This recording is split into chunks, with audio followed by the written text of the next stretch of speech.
My name is Sarah Rav, and I'm a study expert who has helped thousands of students get the best grades of their entire lives with the least amount of time studying. Today, I'm going to teach you everything that you need to know to get 100% on all your exams, and how to actually enjoy the exam period and not stress yourself out too much.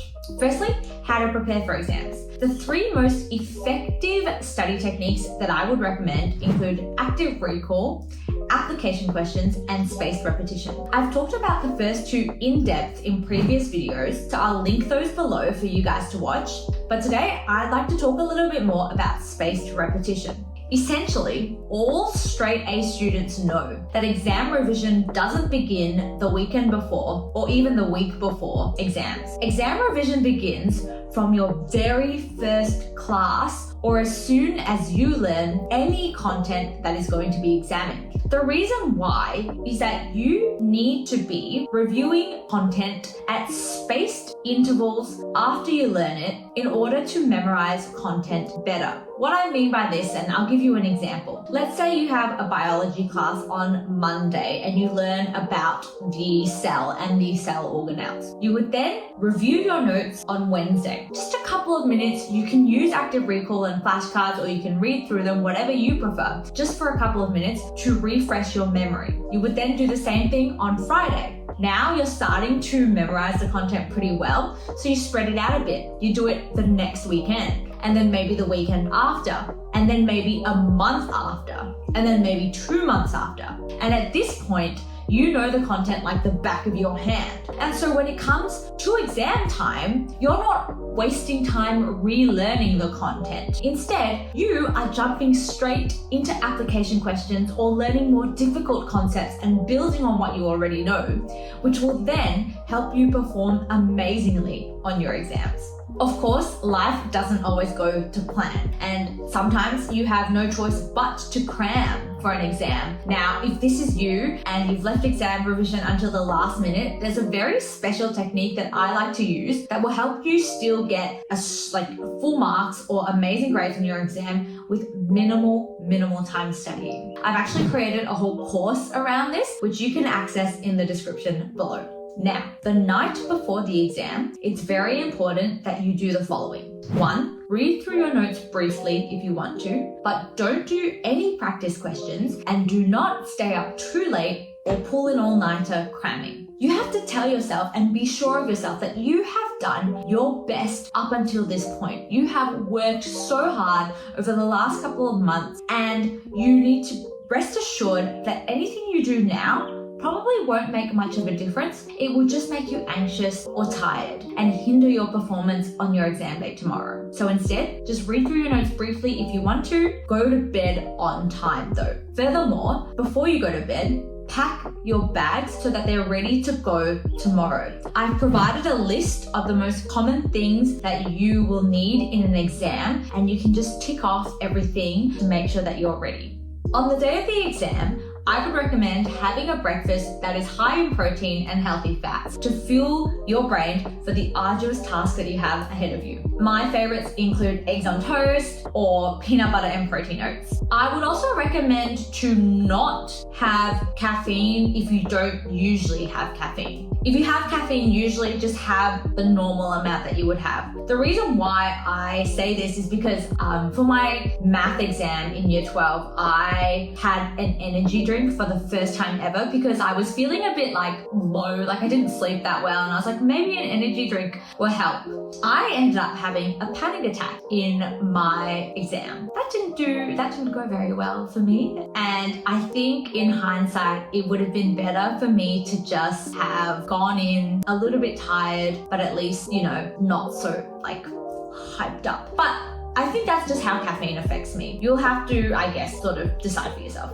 The other thing is that make sure you plan your journey. So whether you're taking public transport or you're being driven, leave early enough so that you have ample time to get there, even if there's traffic, even if you have to park quite a while away, because you can never tell with parking at certain exam sites. That's really important. And on the way to the exam, you can, again, if you want to, read through your notes, but it's that same sort of concept that I talked about before. You have done your best, and anything now is probably going to make you more anxious than actually helping you. I would, maybe briefly read through your notes, but my favorite thing to do is when I'm in the car or on public transport to an exam, I just listen to Taylor Swift. Like, it's a ritual that I always have before anything important. Just put in Taylor Swift, because she's like my comfort place. Like, she just makes me feel so calm and so ready. And so if you have an artist that you like, or if you have something that just feels like a warm hug, that can be really helpful. Then when you arrive at the exam place, whether that's school or an external site, try not to hang around those friends that are always like, oh, do you remember this? Or did you do this? Did you revise this?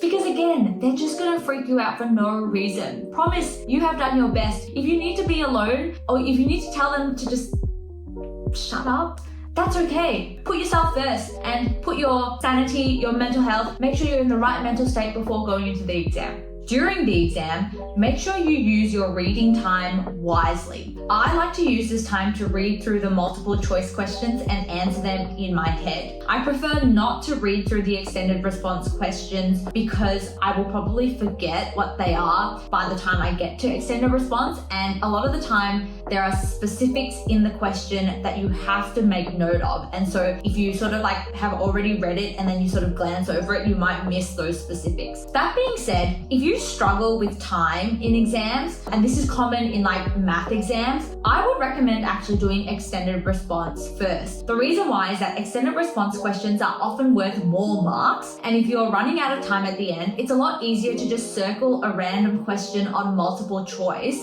and the chances of getting that right are much higher than guessing a random number on an extended response question, and often that needs working out as well. Similarly, if you don't know the answer to a question, leave it, make a note of it, like fold the sheet over or mark it on your answer sheet so that you don't forget, but come back to it. Don't spend longer than you need to. It's okay to move on and get more marks in questions that you can do than spending too much time on a question that you're just not gonna get. When you're done, make sure to check that there's no back page that you've accidentally missed. I've heard too many horror stories about that, so just check. And then what I like to do is I like to sort of sit there for 1 or 2 minutes, close my eyes, and focus on my breathing, clear my mind. And then I go back and I double check everything with a new perspective. That 2 minutes is really important, because if you just start double checking straight away, you're gonna make the same mistakes if you haven't cleared your mind and if you're not looking at things from a new perspective.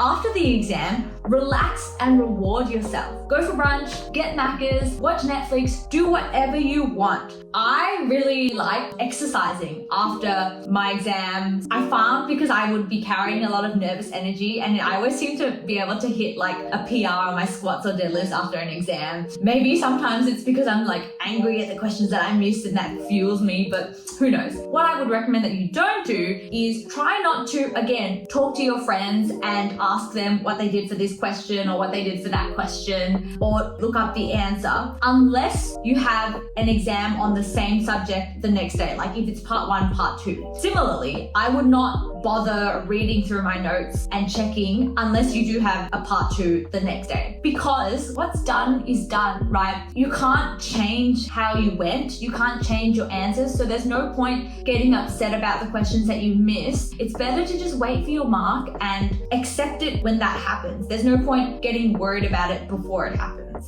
At the end of the day, as long as you tried your best and you use the study techniques that I've been talking about in my YouTube videos, I promise you, you will have done amazing. So yeah, that brings me to the end of the video. I really hope you found it useful. Please, please, please like and subscribe if you did. And remember, all the content that I referenced is available in the description below through the links. Bye.